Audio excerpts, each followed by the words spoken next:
O vice-presidente da República, general Hamilton Mourão, admitiu que o governo errou no enfrentamento das queimadas na Amazônia. A afirmação foi feita durante um almoço com empresários capixabas em Vitória. Mourão também defendeu a realização de uma reforma tributária e criticou a burocracia excessiva no país. O vice-presidente passou o dia no estado e aproveitou para fazer turismo. Iniciou a agenda com uma visita ao Convento da Penha.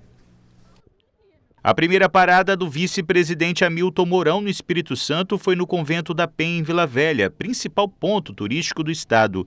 Um forte esquema de segurança foi montado. Carros foram proibidos de subir a ladeira até o monumento histórico no momento da visita. Ao lado do governador Renato Casagrande e de freis do convento, o general conheceu o museu, a capela e tirou a tradicional foto na janela que tem vista para a terceira ponte, ao lado de Casagrande. Em seguida, o vice-presidente participou de um encontro com empresários, num evento de comemoração do aniversário de 27 anos do Sindicato do Comércio de Exportação e Importação do Espírito Santo. Do presidente da entidade, Mourão ouviu pedidos de investimentos federais para o Espírito Santo e de desburocratização da máquina pública. O nosso pedido prioritário para o vice-presidente é para continuar celebrando acordos regionais, diminuir principalmente a burocracia governamental, reduzir a intervenção do Estado na atividade econômica, como ele mesmo mencionou no discurso dele, a quantidade de portarias e decretos gigante em vários setores da economia brasileira. Do governador Renato Casagrande, o pedido não foi diferente. Para que a gente possa se consolidar no comércio internacional, é muito importante investimento em infraestrutura. Precisamos do apoio de Vossa Excelência para a ferrovia que liga Cariacica, Vitória, até Anchieta. E no futuro, nosso desejo, naturalmente, é até o Rio de Janeiro. Nós precisamos da duplicação da BR-262. Então tem uma base, aeroportos regionais, tem uma base da nossa logística aqui, que é da responsabilidade do governo federal, e a presença do vice-presidente aqui, para que conheça um pouco mais a nossa agenda, é importante para nós, porque é um aliado que nós temos na hora que ele passa a conhecer a realidade do Espírito Santo de forma mais detalhada e passa a defender também essa agenda junto ao governo federal. Para uma plateia de 400 convidados, Mourão, durante sua fala, fez um contexto do Brasil no cenário nacional, na América Latina e no mundo. Citou as queimadas na Amazônia e reconheceu erros do governo. Cometemos erros, sim. Todos os anos nós sabemos que agosto, setembro e outubro é mês de seca e mês de queimada. Compete aos entes governamentais, em todos os níveis, travarem o combate às ilegalidades cometidas nesse momento. Existe gente que trabalha nessa fímbria, que eu chamo, nesse limite da fronteira, né, entre a selva e o cerrado, que ainda opera de acordo com o avô, com o pai, em conceitos antigos, né, de uso do solo. Ou seja, ele corta o mato, espera o mato secar, quando o mato secar ele toca fogo. Aí que tem que entrar a ação do governo. O vice-presidente também falou sobre as ameaças de retaliação ao acordo entre a União Europeia e o Mercosul, principalmente por parte da França. O general comparou o agronegócio brasileiro com o francês. Nós temos o quadro vivido de uma guerra comercial e tecnológica. E isso tirou o equilíbrio que havia no mundo, tirou o equilíbrio de determinados países. Então olhamos para a velha Europa, por exemplo. A velha Europa, na minha visão, ela bateu no teto. Ela não tem mais para onde se expandir. Então foi mencionada aqui a questão dos agricultores franceses. Estão emparedados pelo que vem surgindo aí. Porque, por exemplo, aqui no Brasil, a nossa agricultura é 4.0. A nossa agricultura é moderna. Nós criamos processos aqui, fruto dos investimentos e dos estudos da Embrapa, como plantio direto, que nos permite colher até 3 safras por ano. Então, para aqueles países, nós também somos uma China. Nós temos um mercado enorme e temos essa capacidade de terra, água, energia. No ambiente econômico, Mourão ressaltou a importância da aprovação da reforma tributária e da desburocratização da máquina do Estado. Ressaltou ainda o resultado positivo do PIB, divulgado hoje, que livrou o Brasil da chamada recessão técnica. O PIB do segundo semestre houve um crescimento pequeno, 0,5%, mas nos tira daquela visão que estaríamos entrando em uma recessão técnica. Estamos saindo dessa visão. A questão tributária nos asfixia. Nos asfixia por dois aspectos. Um, porque o sistema é caótico. E dois, porque as taxas são altíssimas. E aí eu vou entrar em outro terreno que é caro às senhoras e senhores. Desregulamentar e desburocratizar. Todas as senhoras e senhores sabem esse custo aqui no Brasil de registrar patentes, de pesquisa e desenvolvimento, de acreditar na palavra do cidadão. Mourão também foi homenageado por deputados estaduais. Ele recebeu a Ordem Gran Cruz, a maior honraria dada pela Assembleia Legislativa. Daqui do evento, o vice-presidente Hamilton Mourão seguiu junto com o governador Renato Casagrande para o Palácio da Fonte Grande, no centro de Vitória. O chefe do Executivo do Estado apresentou para o general detalhes do programa Estado Presente. A Força Nacional começa a atuar amanhã em Cariacica. 100 agentes vão patrulhar 28 bairros. 80 homens ficarão nas ruas e 20 vão cuidar de investigação e perícia. O prazo de atuação da Força Nacional no município é de 4 meses. A ordem de serviço para a recuperação do trecho estadual da segunda ponte foi assinada hoje pelo governador Renato Casagrande. As obras começam em 15 dias e devem durar 10 meses. O processo de recuperação e manutenção da segunda ponte vai custar cerca de 6 milhões de reais. O serviço será na parte de Vila Velha. Para não atrapalhar o trânsito, parte das intervenções será feita durante a noite.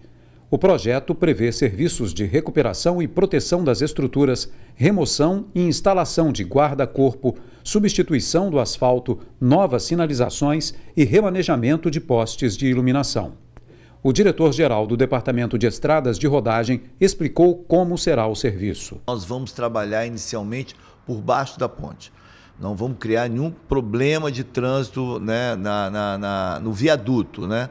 Então nós vamos fazer a recuperação dos desplacamentos, vamos pintar a ponte toda e quando nós subirmos, que nós vamos passar para cima da ponte daqui uns 6 meses mais ou menos, nós vamos fazer a troca de todas as juntas de dilatação, e vamos fazer a troca do pavimento. Essas duas atividades, da junta de dilatação e da pavimentação, nós vamos fazer na madrugada, ou seja, à noite, de maneira que a gente não crie nenhum tipo de problema para os usuários. Um jovem de 25 anos foi preso suspeito de tráfico de uma droga sintética ainda desconhecida no Brasil. Segundo a polícia, Pedro Henrique Gomes fingia ser estudante de direito para vender um entorpecente. A perícia ainda vai confirmar o princípio ativo da substância, mas a polícia não tem dúvidas que é um novo tipo de entorpecente, que pode até matar. 200 comprimidos dessa substância ainda não identificada estavam com o adolescente e foram apreendidos no momento em que ele ia fazer uma entrega da droga em um supermercado de Vila Velha. O rapaz, que tem 17 anos, foi apreendido pela Polícia Civil e contou que estava no local a pedido de Pedro Henrique Michelini Gomes, de 25 anos. Nós recebemos no nosso setor de inteligência a informação que haveria um indivíduo em um supermercado do município de Vila Velha que faria essa entrega de droga sintética. Diante disso, os policiais se deslocaram até essa região e identificaram que um menor estava portando 200 comprimidos dessa droga sintética. A Polícia Civil foi até a casa de Pedro, onde encontrou outros 50 comprimidos. Apesar do material não conter o princípio ativo de outras drogas sintéticas, o delegado acredita que os comprimidos também sejam drogas. Realizamos desde o início do ano várias operações para repreender esse tipo de traficância. Por conta disso, o nosso setor de inteligência e nossos investigadores tinham narrado que esses indivíduos tinham vendido esse mesmo material entorpecente sintético e tinha causado efeitos semelhantes a êxtase.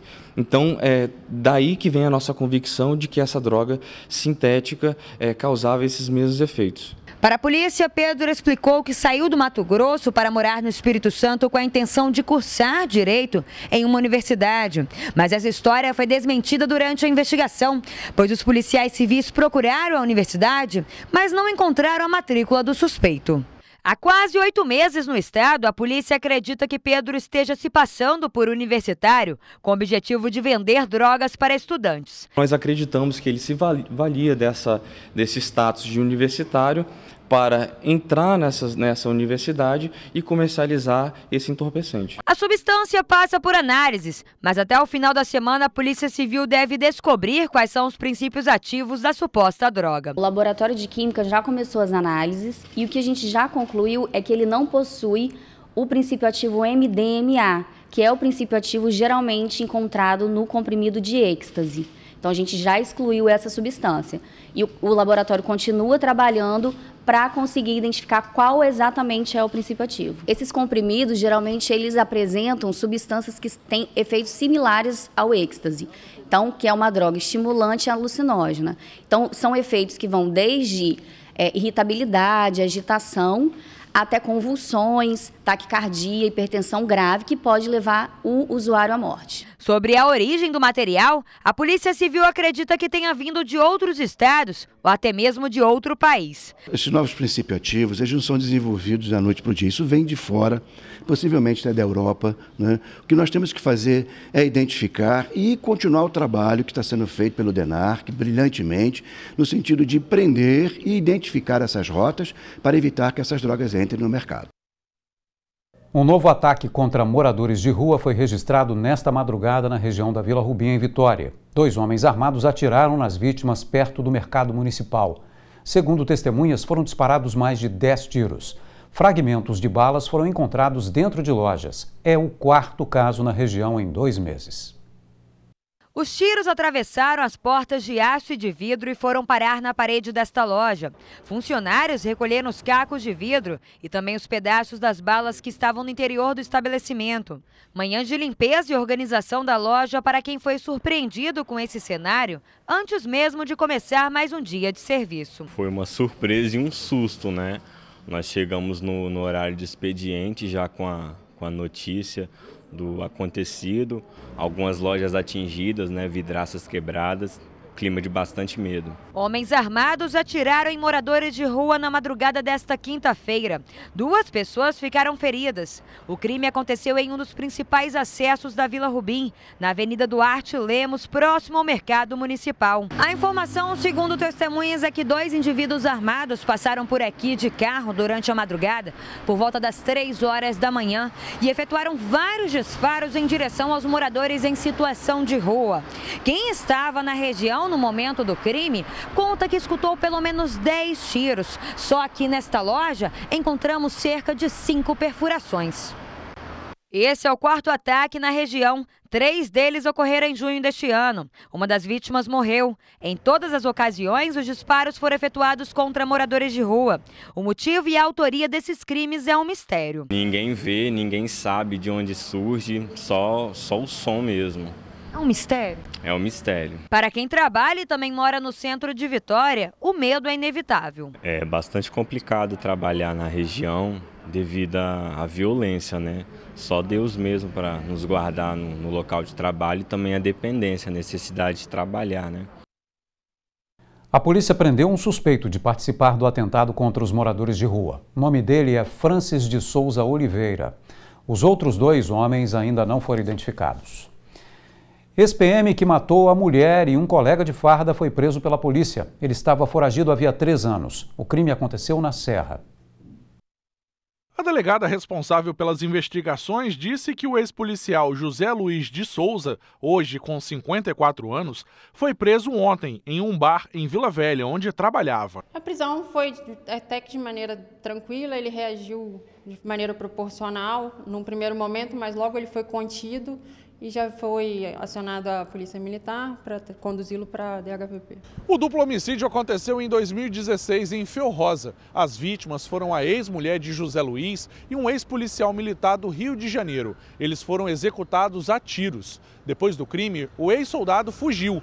a arma do crime nunca foi encontrada. Para a polícia, o ex-militar não quis dar nenhuma informação sobre o crime. Na época, não existia a qualificadora do feminicídio, mas a gente usava outra qualificadora nesse lugar, então a punição vai ser tão rígida quanto é hoje. Veja no próximo bloco, o estudante da Serra morre de meningite provocada por bactéria. A adolescente contraiu a forma mais agressiva da doença. A gente volta já. A Secretaria Municipal de Saúde da Serra confirmou a morte de uma adolescente por meningite bacteriana. A estudante contraiu o tipo mais agressivo da doença. Não houve necessidade de interdição da escola onde a garota estudava, porque esse tipo de meningite não é transmissível. Foram registrados 20 casos de meningite no estado este ano, segundo a Secretaria Estadual de Saúde. Os dados são referentes a todos os tipos da doença existentes. Esse especialista diz que a meningite que matou a adolescente, moradora da Serra, é provocada por bactéria e não é transmissível. Existem vários tipos de meningite. O mais comum são meningites virais, causadas por vírus, e que têm uma evolução benigna. A pessoa acometida se recupera independentemente de qualquer intervenção. Mas existem as meningites bacterianas, causadas por bactérias. Essas são graves e podem ser fatais, que foi o caso que aconteceu aqui na Serra, né? Então é uma bactéria chamada pneumococo. Ela é uma bactéria que ela se desenvolve nas vias aéreas da pessoa, geralmente está relacionada a uma infecção prévia ou dos ouvidos ou dos seios da face, uma sinusite, e depois acaba se transformando numa meningite. A adolescente, que não teve o nome e idade informados, era estudante da Escola de Ensino Fundamental Governador Carlos Lindenberg, no bairro Barro Branco, na Serra. A Secretaria Municipal de Saúde informou que a jovem contraiu um tipo muito agressivo da doença. Por ser do tipo bacteriano, o infectologista garante que não há motivos para preocupação e ações, como, por exemplo, interdição da escola. Não precisa preocupação com quarentena, com fechar estabelecimento, com nada disso. O médico disse que alguns sintomas podem ser parecidos com doenças comuns, como viroses, mas é possível identificar sinais da meningite do tipo mais grave. A grande questão em relação às meningites bacterianas é que, por elas serem graves, elas devem ser cuidadas com presteza. Então, diante de sinais e sintomas que sugiram a presença de uma meningite, o serviço de emergência deve ser procurado imediatamente, um pronto-socorro. Então, quais sejam? A pessoa que tem febre alta, dor de cabeça muito intensa, dificuldade de encostar o queixo no peito, porque fica com o pescoço endurecido. Então, mais um sinal é a presença de vômito sem haver náusea anterior. A pessoa subitamente vomita. A Secretaria de Saúde da Serra informou que esteve na escola e orientou pais, alunos e professores. 3 hospitais da Grande Vitória estão funcionando sem o alvará de liberação do Corpo de Bombeiros. Um deles é o Hospital Estadual de Urgência e Emergência, o antigo São Lucas, que foi reinaugurado em 2016. O alvará de incêndios venceu há 8 dias. Também está com alvará irregular o Hospital Infantil de Vitória. Como o Jornal Capixaba mostrou ontem, uma viatura com bombeiros vai ficar de plantão 24 horas por dia na unidade até o fim da reforma que está sendo feita no prédio. O motivo é o registro de curtos-circuitos em instalações elétricas do prédio, o que eleva o risco de incêndios. O alvará dos bombeiros também está vencido desde o início do mês no Hospital Infantil de Vila Velha. A Secretaria de Estado da Saúde informou que o projeto elaborado para a adequação do Hospital Infantil de Vitória está sendo ajustado junto ao Corpo de Bombeiros. Em relação ao Infantil de Vila Velha, a SESA informou que antes do vencimento do alvará, a direção da unidade protocolou uma solicitação de visita ao Corpo de Bombeiros para a emissão do novo documento. Ainda segundo a Secretaria Estadual de Saúde, a vistoria no antigo São Lucas foi agendada antes de vencer o prazo e os trâmites estão dentro das determinações do Corpo de Bombeiros. A seguir, Grande Vitória terá sistema de compartilhamento de carro em 90 dias. Através de um aplicativo, o usuário vai saber onde encontrar o veículo mais próximo, destravar e fazer o pagamento. É um instante só. A Grande Vitória vai receber um serviço de compartilhamento de carros. O funcionamento é semelhante ao de bicicletas e patinetes. O serviço vai estar disponível em 90 dias. Depois dos patinetes e das bicicletas compartilhadas, agora são carros que poderão ser usados com sistema de aluguel. Um serviço de compartilhamento de veículos usando o aplicativo começa a operar na capital em 90 dias. A gente está na fase de implementação das parcerias das locadoras e aí, uma vez já implantado o sistema, a infraestrutura e todos os carros automatizados, a gente vai oferecer à população. A gente imagina que até no máximo dezembro. Segundo a diretora da startup capixaba IUP, responsável pelo serviço, serão 30 carros modelos hatch e sedã distribuídos pela Grande Vitória. A gente vai oferecer para a população da Grande Vitória inicialmente a possibilidade de você acessar um carro na hora que você quiser, próximo a você. E pelo tempo que você usar, você paga. Os carros vão ficar disponíveis em estacionamentos de supermercados, shoppings, postos de gasolina, hotéis e aeroporto. Não há tempo mínimo ou máximo para o uso do veículo. Você usa por minuto. Lógico que quanto mais você usa, o preço cai por minuto. Então, para ser viável você ficar um dia, 2 dias, 5 dias, vai caindo o preço, né? A partir de 60 centavos o minuto. Né? A gente tem tipo assim, desbloqueio do aplicativo em si, você paga R$ 4,90 e depois 60 centavos por minuto. E aí gradativamente vai abaixando o custo do minuto conforme o tempo que você usa. Todo o sistema funciona por aplicativo, desde o cadastro do usuário até a vistoria. A empresa tem 24 horas para avaliar o perfil e aprovar ou não. É muito simples, é um cadastro normal, né, de uma locadora, a gente pode se dizer até, apresentar a CNH, seus documentos pessoais, ter um cartão de crédito e a gente vai validar, né? Tem até 24 horas para fazer esse processo e a tendência é diminuir, né? Então, e aí só uma vez aprovado o cadastro, a facilidade é que ela pode ter acesso a qualquer locadora com apenas um cadastro. Todos os veículos são monitorados por GPS. Nossos carros vão ter adesivos, então uma pessoa que quer fazer alguma coisa errada com o carro, ela vai preferir não ter um adesivo no carro, então ela vai alocar um que não tenha. Os nossos carros, eles têm conferência de identidade, então as pessoas a gente tem um segundo passo de conferência com foto, etc. Então tem algumas coisas que a gente pode, né, poder minimizar. A chave fica dentro do carro, que é abastecido com combustível pago pela empresa. No plano livre, que a gente chama, as pessoas pegam o carro, usam e não precisa abastecer. Já nos planos maiores, a gente tem uma cota, né, de tanto, ela tem combustível que tem ali, ela pode usar. Acima disso, ela tem que abastecer do próprio bolso. A Prefeitura de Vitória aguarda pedido de alvará para liberar os carros compartilhados. E o Jornal Capixaba termina aqui. Fique agora com o Jornal da Band. Uma boa noite para você e até amanhã.